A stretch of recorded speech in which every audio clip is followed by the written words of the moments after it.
एक क्षण रुकिए आर्यपुत्र। सूर्यास्त हो चला है, आप तीनों ब्राह्मण संध्या बंधन नहीं करेंगे?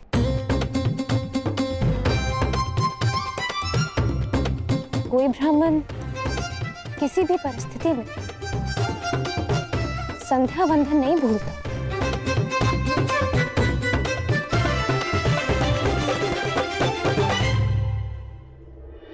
अपना परिचय दीजिए आर्यपुत्र, आपका गोत्र, आपका पंथ, आपका नाम क्या है?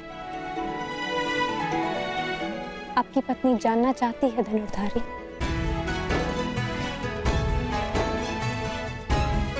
अपनी पत्नी से भी अपना नाम छुपाने का क्या कारण हो सकता है? उस पत्नी से जो कदाचित आपको पहचान चुकी है।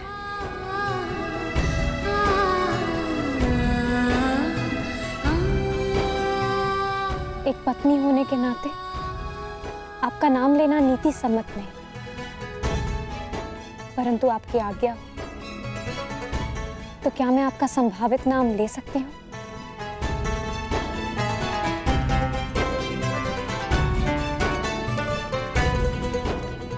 याज्ञसेनी द्रौपदी अपने महाधनुर्धारी पति पांडुपुत्र अर्जुन को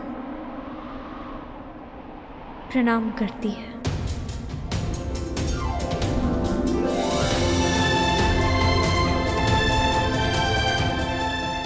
प्रणिपात आर्य अर्जुन।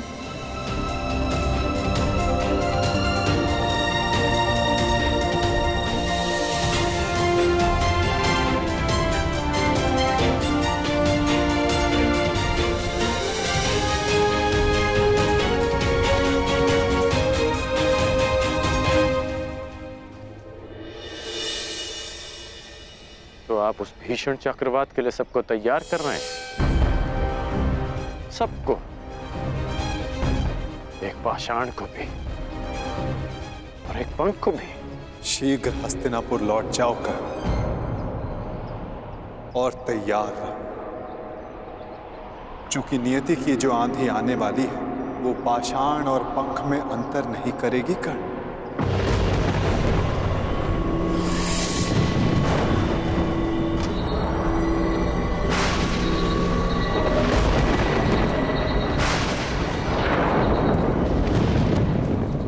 लगता है चक्रवात आने वाला है भ्राता।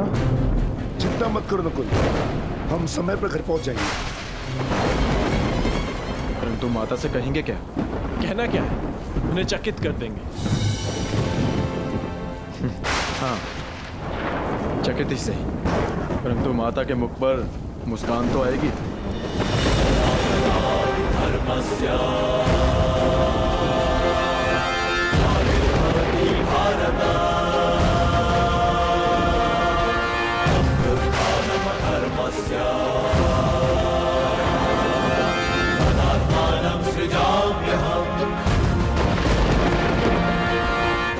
ऐसे भीषण चक्रवात पाषाण भी पंख बनकर उड़ जाता है क्या?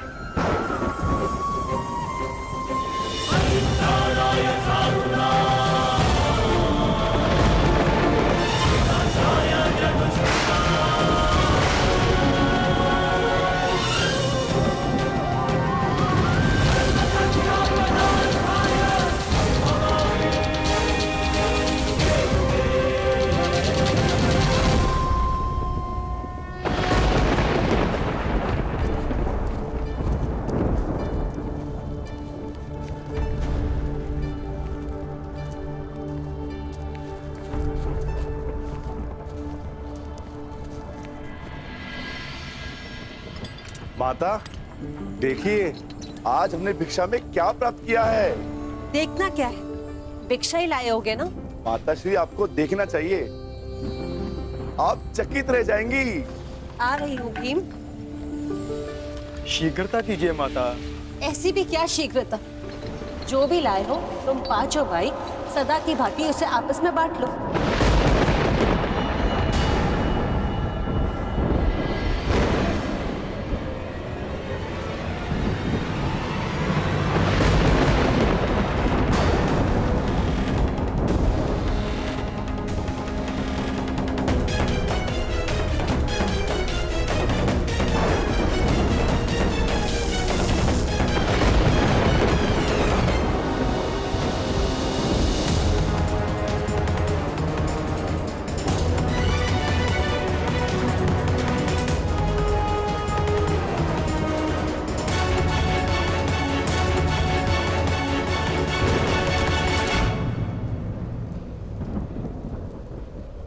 आपने क्या अनर्थ कर दिया माताश्री।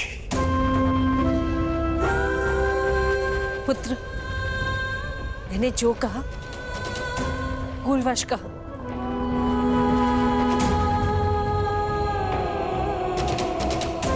वही कहा जो तुम सबसे प्रतिदिन कहती थी। इसका अर्थ ये नहीं कि मेरी बात पाषाण की रेखा है। मैंने जो कहा उस बात का विस्मरण कर लो। जिस प्रकार हर एक कर्म का अपना एक फल होता है, उसी प्रकार मुख से निकले हर एक शब्द का प्रतिफल होता है। विशेषकर माता के शब्दों का। ये शब्द ही तो है जो कभी वरदान बन जाते हैं और कभी श्राप।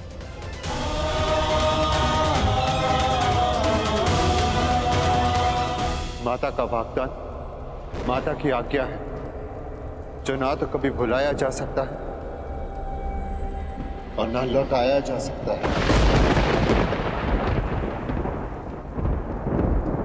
परंतु भ्राताश्री, उन शब्दों का विस्मरण करना होगा। एक स्त्री 5 पुरुषों से विवाह कैसे कर सकती है? अद्भुत!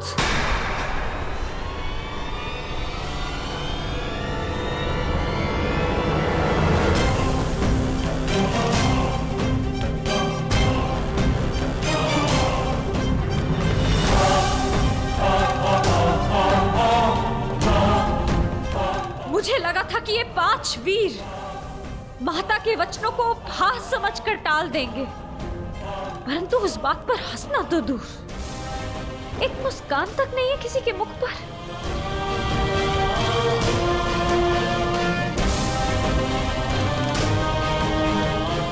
मुझे तो लगा था कि आप सब मुझे सांत्वना देंगे कि पांचाली, माताश्री ने भूलवश जो भी कहा उससे व्यथित ना हो,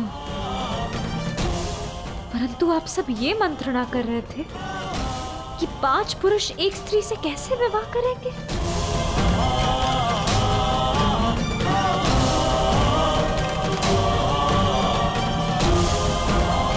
जिस स्त्री की लाज, उसका जीवन इन शब्दों ने दांव पर लगा दिया, उसकी तनिक भी चिंता नहीं किसी को। स्त्री को भिक्षा की रोटी समझ लिया आप सबने।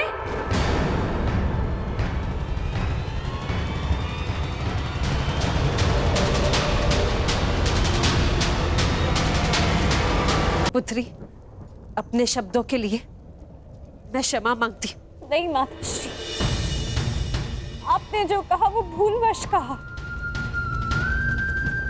परंतु इन सब ने जानते समझते आपके साथ उपहास किया था।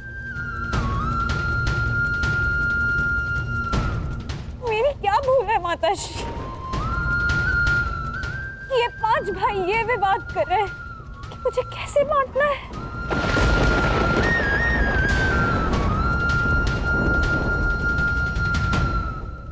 आपने मुझे स्वयंवर में वरा है आर्य अर्जुन, महाधनुष पर प्रत्यंचा चढ़ाकर असंभव लक्ष्य को भेद कर आपने अपनी वीरता तो सिद्ध कर दी,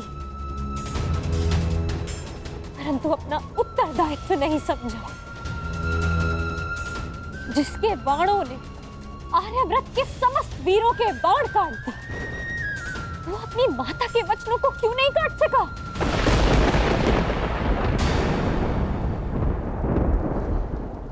धर्मराज समझे जाने वाले प्रथम पांडवश्री, माता के वचन झूठे सिद्ध, इस अधर्म की व्याख्या आप कर बैठे, परंतु एक स्त्री के मान की रक्षा का धर्म वो नहीं सूझा आपको।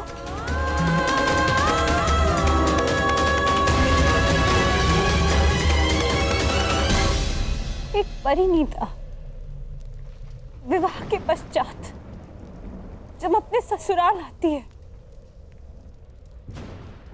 तो उसकी केवल एक ही इच्छा होती है कि उसका नया परिवार उसके के घर में उसका स्वागत करे।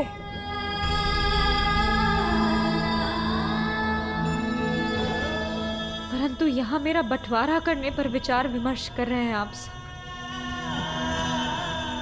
अपनी माता को चकित करने के प्रयास में।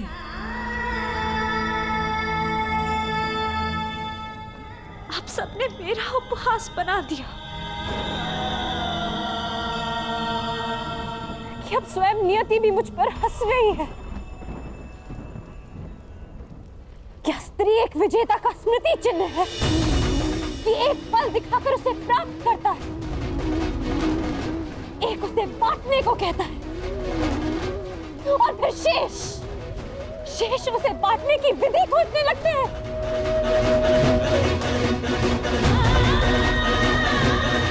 महाबलशाली त्रिकोधर भीम, जिसने एक विशाल वृक्ष उठाकर मेरी रक्षा की चुनौती ली थी, पवन वेग से युद्ध किया, क्या वो उस पांचाली को उसका मान बनाए रखने का आश्वासन नहीं देगा? जो पांचाली नियति की आंधियों में उड़ी जा रही है, क्या यही इस पांचाली का प्रारब्ध है आर्या?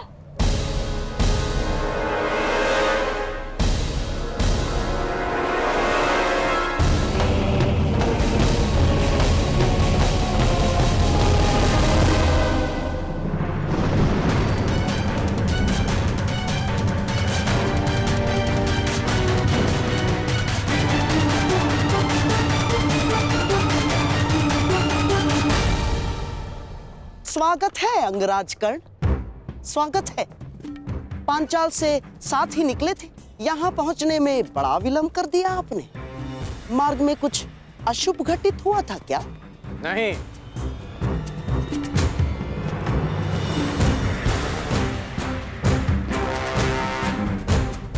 परंतु आपके इस भांति मार्ग में आने का अर्थ है कि यहाँ अवश्य कुछ अशुभ घटित होने वाला है। तुम्हारी विलक्षण बुद्धि को देखकर कभी कभी मुझे आश्चर्य होता है कि क्या तुम सचमुच सूत पुत्र ही हो? और एक बात, क्या द्रौपदी का वरण करने वाला वो युवक सचमुच ब्राह्मण पुत्र था अंगराज? है? और प्रश्न तो ये भी उठता है कि अर्जुन जैसे महाधनुर्धर का सामना करने में सक्षम कर्ण ने उस ब्राह्मण से युद्ध क्यों नहीं किया? अर्थात परशुराम शिष्य को पराजय का भय हो ही नहीं सकता। तो उस युद्ध से पीछे हटने का कारण क्या था अंगराज कर्ण? क्योंकि एक सच्चा योद्धा युद्ध नीति का पालन करता है, वो ना कारण किसी से युद्ध करता है और ना किसी का अधिकार छीनता है। उस युवक ने अपने बल और कौशल से वो स्वयंवर जीता है। परंतु ये बात आप कैसे समझ सकते हैं? क्योंकि हाथों में बांसें रखकर षड्यंत्र रचने वाला एक सच्चे योद्धा का मन नहीं समझ सकता।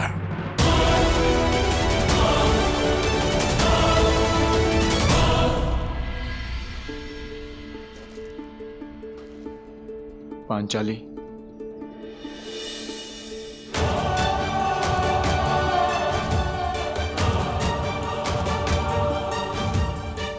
मुझे क्षमा कर दो पांचाली। किसी का मंतव्य तुम्हें ठेस पहुंचाना नहीं था।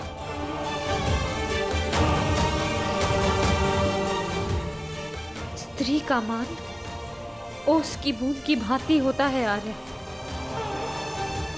भूमि पर गिरी और अस्तित्व समाप्त। तुम्हारे अस्तित्व की रक्षा होगी पांचाली। हाँ देवी अग्निसेन, ये सत्य है कि माता के वचन झूठे नहीं हो सकते, परंतु ये भी सत्य है कि नियति को तुम्हारा उपहास नहीं करने दिया जाए। इसलिए दोनों ही नातों में संतुलन बनाए रखने के लिए हम सब ने एक निर्णय लिया। तुम्हारा विवाह अर्जुन से ही होगा, ताकि तुम्हारा मान बना रहे और माता के शब्द झूठे ना हो। इसलिए शेष 4 भाई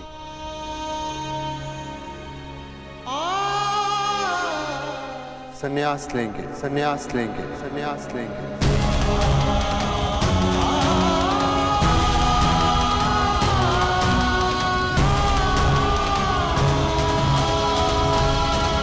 संन्यास लेंगे, संन्यास लेंगे, संन्यास लेंगे।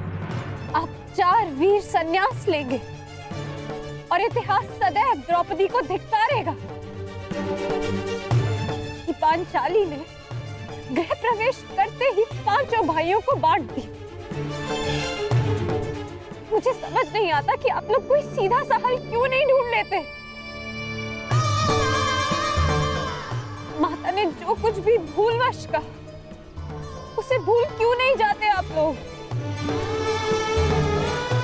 ये संभव नहीं है देवी। माता के शब्दों को काट पाना हमारे वश में नहीं। माता के निवेदन पर भी यह संभव नहीं। माता के शब्दों का स्पष्ट अर्थ था कि हम 5 भाई तुमसे विवाह करें। बस!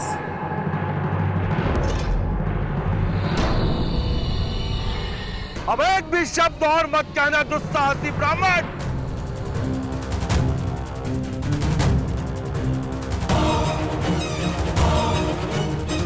पांचाल नरेश द्रुपद की पुत्री का इतना बड़ा अपमान करने का दुस्साहस कैसे किया तुम सबने?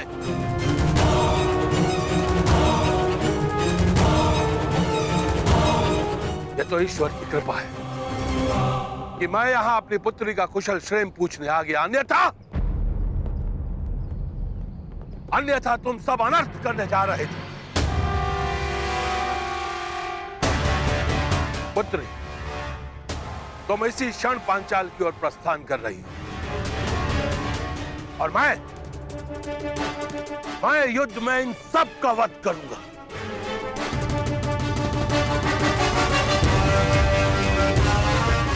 सर्वप्रथम तुम्हारा वध करूंगा।